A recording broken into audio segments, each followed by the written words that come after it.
datang di Beetle Channel, semoga kita bahagia. Jangan lupa subscribe, like, komen dan share agar channel ini semakin berkembang. Terima kasih. Bab 1498. Pada akhirnya, tidak ada batasan kemampuan seseorang untuk menghasilkan uang, tetapi ada batasan untuk membelanjakan uang.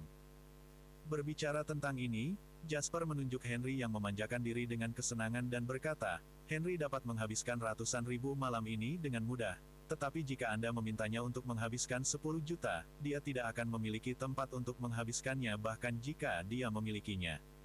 Uang.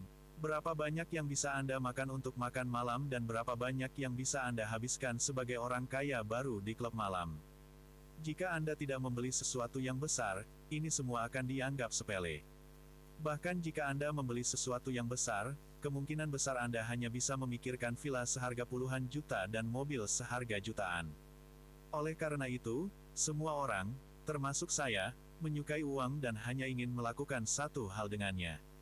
Jasper mengacungkan jarinya dan berkata serius kepada Julian, apapun yang terjadi di masa depan, setidaknya aku tidak akan melakukan sesuatu karena uang atau bahkan merasa malu. Julian berkata dengan linglung, kalau begitu kamu bisa pensiun lebih awal. Apakah kamu tahu bagaimana melakukan percakapan? Jasper memelototi Julian yang tertawa. Saya pikir Tuan Lane benar. Di klub malam yang bising, suara wanita yang ringan dan anggun dengan jelas menembus semua kebisingan dan kekacauan dan masuk ke telinga Jasper. Perasaan ini seperti teratai putih yang muncul di tengah tumpukan lumpur. Kontrasnya membuat lumpur terlihat lebih kotor dan teratai putih lebih murni. Jasper awalnya diam dan riang, tetapi ketika dia mendengar suara itu, seluruh tubuhnya menegang dan cahaya terang keluar dari matanya. Ada juga sikap mengesankan dalam dirinya yang jarang dilihat Julian. Meski baru saja mengobrol dengan Jasper, Julian tidak lupa bahwa yang terpenting baginya adalah menjaga keselamatan Jasper. Oleh karena itu, dia tidak minum alkohol apapun sehingga dia bisa tetap waspada di klub malam yang kacau dan bising ini yang dipenuhi oleh semua jenis orang. Meski begitu, dia tidak menyadari ketika pemilik suara itu telah menyingkir. Apa ahli? Seorang ahli mutlak. Julian mengangkat kepalanya untuk melihat wanita yang tak tertandingi, ramping, dan anggun di depannya yang tersenyum lembut. Dia hampir mengambil tindakan terhadapnya. Saat ini, wanita itu berdiri di depan Jasper dan Julian tidak mendeteksi apapun. Jarak mereka sekitar 3 meter. Apalagi, wanita ini bisa melakukannya tanpa Julian mendeteksinya. Jika dia ingin melakukan sesuatu pada Jasper sekarang dalam jarak sedekat itu, Julian tidak yakin Jasper akan bisa menghentikannya. Jangan khawatir, aku tidak akan menyakitinya, kan, Tuan Lane? Adele memandang Jasper dan berkata sambil tersenyum. Jasper menepuk bahu Julian untuk menenangkannya. Kemudian, dia bangkit dan berkata kepada Jane sambil tersenyum, saya tidak menyangka akan bertemu Anda di sini, Nona Brown. Meskipun Jasper hanya bertemu bos Bruce Cleastehouse sekali, dia membuat kesan padanya. Kali ini, dia juga menyadari bahwa Adele adalah seorang ahli yang bisa membuat Julian gugup. Ini adalah kejadian langka. Adele tersenyum lembut. Senyumnya mengalahkan semua gadis di ruangan itu seperti yang terlihat di klub malam yang bising dan kacau ini. Saya tidak menyangka akan bertemu Anda di sini juga, Tuan Lane. Apakah Anda bertemu dengan seorang teman lama di kota lain? Jasper tertawa dan berkata, apakah Anda di sini untuk urusan bisnis, Nona Brown? Aku di sini untuk menemui seseorang. Sekarang setelah saya melihat mereka, saya bisa kembali sekarang. Namun, sebelum itu, saya melihat Anda, yang merupakan kejutan bagi saya. Apakah Anda tertarik untuk menghabiskan waktu bersama saya di tempat yang tenang di dekatnya? Jasper memandang Henry yang sedang bermain-main dengan gadis-gadis itu dan mengangguk.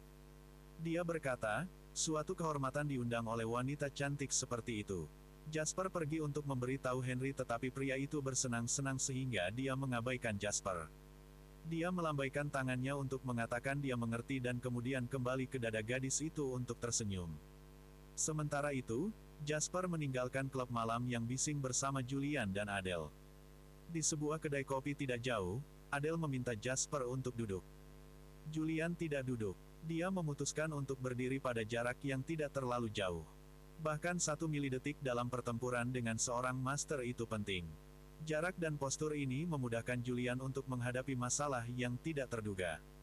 Temanmu sangat memperhatikan keselamatanmu. Adele tersenyum pada Jasper. Saya tidak punya pilihan. Karena saya sangat dibenci, saya merasa jauh lebih sedikit gugup dengannya. Jasper menertawakan dirinya sendiri. Adele terkekeh dan berkata, Tuan Lane, Anda bertanya kepada saya tentang tujuan saya datang ke Susville, jadi bolehkah saya tahu mengapa Anda juga ada di sini? Saya di sini untuk bertemu seseorang seperti Anda, Nona Brown. Demikian pula, saya telah bertemu orang itu, dan itu berjalan cukup lancar. Jawab Jasper. Adele mengerjap dan bertanya, bisakah saya mengambil kebebasan untuk bertanya dengan siapa Anda bertemu? Jasper memandang Adele dengan penuh arti dan berkata, saya ragu Anda begitu penasaran, Nona Brown. Kau pelit, Tuan Lane. Adele meletakkan satu tangan di bawah dagunya dan menunjukkan seutas tali merah di pergelangan tangannya yang indah. Itu tampak halus dan cantik. Kontras merah dan putih membuatnya terlihat sangat lincah dan memikat. Tidak apa-apa, ini tidak akan menghentikan saya untuk menawarkan Anda berita, Tuan Lane. Jasper penasaran. Dia bertanya, sepotong berita. Adele tersenyum tipis dan berkata, sebenarnya, jika saya tidak bertemu Anda di sini, saya masih akan mencari Anda ketika kami kembali ketika seseorang meminta saya untuk membuat janji dengan Anda. Siapa? Tanya Jasper. Sekretaris Presiden SBS Bank, Mertoni Pratt. Adele mengatakan ini dengan lembut, tetapi itu membuat Jasper mengangkat alisnya tiba-tiba. SBS Bank juga dikenal sebagai Summerland External Development Bank. Bank ini milik negara dan tidak memiliki rekening tabungan. Karena itu, kebanyakan orang tahu banyak tentangnya. Namun, jika seseorang melakukan bisnis perdagangan luar negeri dan kekayaannya telah mencapai tingkat tertentu, atau memiliki proyek penanaman modal asing skala besar, maka mereka harus berurusan dengan bank ini. Itu karena bank ini memegang banyak otoritas. Semua cadangan devisa bank sentral disimpan di bank ini. Tanggung jawab utamanya adalah mewakili pemerintah, melakukan investasi asing, dan melakukan penyelesaian valuta asing. Dapat dikatakan bahwa selain ketidakmampuan untuk mengeluarkan mata uang, semua cabang bank SBS di luar negeri setara dengan Bank Sentral Summerland itu sendiri. Dalam periode yang begitu istimewa dan kritis, sudah jelas bahwa para eksekutif inti dari bank yang begitu penting akan datang kepadanya. Kapan sebaiknya kita bertemu? Jasper tidak ragu-ragu dan langsung setuju. Pertemuan ini mewakili kontak pertama antara petinggi dan perwakilan sipil, jadi tentu saja, dia tidak akan melewatkannya. Dia sudah tahu sejak lama dalam hatinya bahwa para petinggi tidak bisa hanya duduk diam selama acara besar seperti itu. Namun, Jasper khawatir karena mereka tidak mengatakan apa-apa sampai sekarang. Dia khawatir karena dia tidak tahu apa yang dipikirkan orang-orang besar di Swallow Capital. Bab 1499. Jika Swallow Capital punya rencana, dia setidaknya harus berbicara dengan perwakilan dari ibu kota swasta. Mereka setidaknya harus memiliki saluran komunikasi. Sekarang, saluran komunikasi ini akhirnya muncul di depan Jasper. Entitas ini lebih penting daripada siapapun yang pernah ditemui Jasper sebelumnya. Adele tersenyum dan berkata, dia ada di Susville sekarang. Dia di sini untuk rapat hari ini dan akan pergi besok. Saya awalnya berencana untuk menjadwalkan pertemuan untuk besok atau lusa-lusa. Karena Tuan Lane ada di sini secara kebetulan, mengapa Anda tidak bertemu dengannya malam ini? Jasper tersenyum dan mengangguk. Dia berkata, terima kasih, Nona Brown. Di bawah pengaturan Adele, setengah jam kemudian, Jasper bertemu Tony Pratt, sekretaris Presiden SBS Bank, di sebuah hotel bintang 4. Meski diangkat sebagai sekretaris, pria itu lebih mirip sekretaris jenderal resmi. Bagaimanapun, Tony adalah salah satu eksekutif senior inti dari SBS Bank. Meski berada di urutan terbawah, jabatan ini tidak lebih rendah dari kepala eksekutif Provinsi Tenggara. Setelah mengantar Jasper ke lokasi, Adele tidak naik ke atas, juga tidak pergi. Sebaliknya, dia mengatakan bahwa dia akan menunggu di bawah sampai setelah Jasper dan Tony selesai. Ini jelas berarti bahwa dia memiliki sesuatu untuk diberitahukan kepada Jasper. Jasper tidak menolak saran ini. Setelah setuju dengan Adele, dia naik ke atas untuk menemui Tony. Tony adalah pria parubaya berusia 50-an. Dia memiliki tinggi rata-rata, sementara berat dan penampilannya juga rata-rata. Namun, jika seorang pria berada di posisi berpangkat tinggi, dia secara alami akan memiliki pesona yang luar biasa padanya. Tony memang seperti ini. Jika dia bisa mencapai posisi ini di usianya, itu pasti berarti dia adalah pria yang sangat berbakat. Setelah Tony keluar dari ruangan, dia mulai tertawa sebelum mendekati Jasper. Dia mengulurkan tangannya dari jauh dan berkata kepada Jasper, "Tuan Lane, meskipun kami belum pernah secara resmi bertemu, kami seperti saudara sejiwa sekarang." Jasper memiliki senyum yang sama di wajahnya saat dia mencengkeram tangan Tony. Dia berkata, "Tuan Pratt, aku sangat senang bertemu denganmu. Ini suatu kehormatan." Tony tertawa dan berkata, "Tuan Lane, Anda adalah seseorang yang seharusnya kami pelajari dan berdasarkan spekulasi kami ketika datang ke hari-hari awal pasar berjangka domestik dan pasar minyak mentah internasional. Penyelamatan pasar di Harbor City sangat menakjubkan.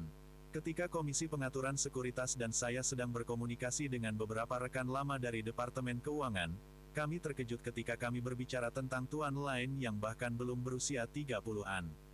Semua pencapaian Anda sangat mengesankan." Jasper menjawab dengan tergesa-gesa dan rendah hati, "Tuan Pratt, Anda berbicara terlalu tinggi tentang saya. Itu hanya pencapaian kecil dan tidak ada yang bisa dibanggakan." Tony tertawa. Jasper dan Tony saling memuji pencapaian satu sama lain dan berjalan ke ruang resepsi yang disiapkan oleh hotel saat mereka berbicara. "Bapak Lane, kita tidak punya banyak waktu, jadi ayo cepat dan langsung ke topik." Setelah duduk, Tony berkata langsung. Jasper mengangguk dan berkata, "Tuan Pratt, silakan. Saya mendengarkan." Tony melambaikan tangannya dan berkata sambil tersenyum, "Kamu tidak perlu terlalu sopan padaku. Anda jauh lebih terkenal daripada saya sekarang." Setelah beberapa obrolan, senyum Tony memudar dan dia berkata perlahan, "Sebenarnya, aku meminta untuk bertemu denganmu agar aku bisa mengirimimu pesan ini dari atasan. Setelah itu, saya akan mendapatkan pendapat Anda, dan kemudian saya akan memberikannya kembali kepada mereka. Adapun situasi saat ini, para petinggi telah memperhatikannya selama ini. Faktanya, sejak pertama kali Anda memasuki pasar, laporan risiko sudah disusun oleh departemen terkait. Sekarang, yang perlu saya katakan adalah bahwa pertama-tama, sikap dari atas sangat jelas. Kami tidak akan membiarkan siapapun di Summerland diganggu, belum lagi bahwa seluruh situasi ini adalah untuk melindungi ekonomi domestik." Ketika Tony mengatakan ini, dia melirik Jasper dengan kagum dan melanjutkan, "Pernyataan ini diberikan oleh salah satu bos besar. Pernyataan ini sendiri dapat dikatakan untuk menentukan potensi Anda. Hal seperti itu sangat langka, apalagi untuk orang semuda dirimu, Tuan Lane. Masa depanmu tidak terbatas." Jasper melambaikan tangannya dan berkata sambil tersenyum, "Jika saya tidak salah, pasti masih ada sesuatu di balik ini, kan?" Tony mengangguk, senyumnya menghilang, dan dia berkata dengan sungguh-sungguh, "Dalam situasi saat ini, pengaruh faktor eksternal selalu ada. Oleh karena itu, para petinggi perlu mempertimbangkan hal ini secara komprehensif. Mereka tidak bisa kehilangan kepatutan karena keuntungan dan kerugian satu orang." "Saya mengerti." Jasper mengangguk. "Saya telah membuat realisasi ini sebelum saya membuat keputusan ini." Tony mengangguk dan berkata, "Itu bagus. Namun, jangan khawatir. Sikap para petinggi sudah jelas. Mereka tidak melakukan apa-apa sekarang karena mereka perlu mempertimbangkan pengaruhnya terhadap komunitas internasional. Namun, kami tidak akan tinggal diam jika keadaan menjadi kritis." Jasper berkata, "Tolong sampaikan pesan saya kepada mereka, Tuan Pratt." "Lanjutkan," kata Tony serius. "Tujuan sebenarnya dari campur tangan Amerika Serikat kali ini adalah untuk memasuki pasar domestik dengan menggunakan saya sebagai kambing hitam. Mereka ingin merampok kita dari hasil reformasi dan pembangunan kita selama bertahun-tahun untuk menebus kerugian yang mereka derita dalam serangan teroris dan juga untuk mengalihkan perhatian rakyat mereka." Sambil menghela nafas, Jasper melanjutkan, "Saya dalam posisi ini dan tidak punya pilihan lain. Bahkan jika saya dikalahkan." Bab 1500. Kita tidak bisa membiarkan orang luar menyentuh hasil lebih dari 1 miliar orang dari kerja keras Summerland selama bertahun-tahun.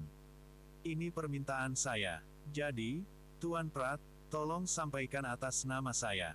Tony mengangguk dengan sungguh-sungguh. "Aku akan meneruskannya tanpa melewatkan sepatah kata pun." Jasper menggelengkan kepalanya. Kemudian, dia bangkit dan menjabat tangan Tony sebelum berkata, "Tuan Pratt sedang rapat sepanjang hari, jadi aku tidak akan mengganggumu lagi. Tony mengantar Jasper ke pintu dan berkata, Tuan Lane, harap berhati-hati dalam perjalanan kembali. Bapak Lane, tunggu. Jasper hendak berbalik ketika dia mendengar Tony berbicara lagi. Lane, Jasper berdiri tegak dan berbalik untuk melihat Tony. Tony berhenti sejenak. Sepertinya dia sedang memikirkan apa yang harus dia katakan. Kemudian, dia melanjutkan, aku seharusnya tidak mengatakan ini, tapi kurasa aku masih harus memberitahumu agar kamu tahu. SBS Bank akan mengambil tindakan jika diperlukan. Jasper mengangkat alisnya dan menunjukkan senyum tulus pertama sejak pertemuannya dengan Tony. Dia mengangguk dan berkata, aku mengerti. Terima kasih. Jasper akan mengingat bantuan ini selamanya. Tony tersenyum sebagai balasan sebelum menutup pintu. Setelah dia tiba di lantai bawah, Jasper pergi ke lobi di mana dia melihat Adele di ruang tunggu. Adele melambai pada Jasper dan Jasper berjalan ke arahnya. Kau sudah selesai? Tanya Adele. Iya, itu berjalan cukup lancar, jawab Jasper dengan anggukan. Jasper tidak memberitahunya apa yang mereka bicarakan, sementara Adele pintar karena tidak bertanya. Aku dengar kamu menghubungi pangeran kecil dan Lord Alvarado baru-baru ini, kan? Adele bertanya sambil memiringkan kepalanya. Jasper memandang wanita yang sangat cantik dan sangat misterius ini. Nona Brown, Anda sangat berpengetahuan. Adele tersenyum dan berkata, aku akan menganggapnya sebagai pujian. The Browns dari utara, Royals dari selatan, dan Alvarados dari barat laut. Saat ini, mereka semua adalah keluarga terpandang di negara ini. Ketiga keluarga ini bahkan mungkin yang paling kuat di negara ini, tetapi mereka hanya memiliki dua kesamaan. Adele tiba-tiba menjadi banyak bicara. Dia melanjutkan, pertama, ketiga keluarga ini telah ada setidaknya selama 200 tahun, sehingga mereka dapat dianggap sebagai satu-satunya keluarga yang tersisa di negara ini yang telah melewati era feodal dan masih mempertahankan warisan mereka. Kedua, mereka semua memiliki penerus yang menakjubkan di generasi ini. Ketika Adele mengatakan ini, dia berkata kepada Jasper sambil tersenyum, yang dari utara memiliki sesuatu yang ingin dia sampaikan kepada Anda, Tuan Lane, dan dia meminta saya untuk menyampaikan pesan itu kepada Anda. Jasper benar-benar terkejut. Siapa itu Adele? SBS Bank milik negara menghubunginya melalui dia. Bahkan Brown yang lumpuh ingin menghubunginya melalui dia. Tunggu, si lumpuh Brown dan Adele Brown. Ada sedikit perubahan dalam cara Jasper memandang Adele. Adele mengabaikan perubahan mendadak dalam tatapan Jasper dan melanjutkan berbicara. Dia mengatakan bahwa setelah dia mengetahui tentangmu, dia merasa menyesal tidak bisa bertemu denganmu lebih cepat. Dia berharap akan ada kesempatan baginya untuk bertemu denganmu di Swallow City di masa depan. Ketika saatnya tiba, dia akan mengobrol panjang lebar dengan Anda dan menjadikan Anda temannya. Jasper mengangkat alisnya dan tertawa. Dia menjawab, saya kewalahan karena Tuan Brown sangat sopan terhadap saya. Adele tersenyum tipis dan berkata, kamu terlalu rendah hati, Tuan Lane. Saat ini, Anda dapat dianggap sebagai salah satu orang paling menakjubkan di negara ini. Tentu saja banyak orang ingin mengenalmu. Apakah Tuan Brown mengatakan sesuatu selain ini? Tanya Jasper. Adele menggelengkan kepalanya dan menjawab, tidak. Jasper mengangguk dan berkata, oke, tolong beritahu dia bahwa aku pasti akan pergi ke Swallow City untuk mengobrol panjang lebar dengannya jika aku punya kesempatan. Setelah dia selesai bekerja, Jasper bangkit dan berkata, baiklah, saya akan mengucapkan selamat tinggal sekarang. Temanku masih di klub malam. Bapak Lane, hati-hati dalam perjalanan pulang. Adele bangkit dan menyuruhnya pergi dengan sopan. Jasper berbalik dan mengambil beberapa langkah. Tiba-tiba, dia berbalik dan bertanya sambil tersenyum, Nona Brown, bolehkah saya bertanya apa hubungan Anda dengan Tuan Brown karena nama keluarga Anda juga Brown? Dia kakak laki-lakiku, kakak kandungku, Adele membungkuk sedikit dan menjawab. Jasper tampak tercengang dan dia baru sadar setelah beberapa saat. Kemudian, dia mengangguk dan pergi setelah berbalik. Ketika dia berjalan keluar, Julian bertanya setelah dia masuk ke mobil, apakah kamu ingin pergi ke Swallow Capital untuk berbicara dengan Brown yang lumpuh? Tidak perlu. Dia telah menolak saya, kata Jasper dengan tenang sambil melihat keluar jendela. Bersambung, terima kasih telah menyaksikan dan mendukung channel ini.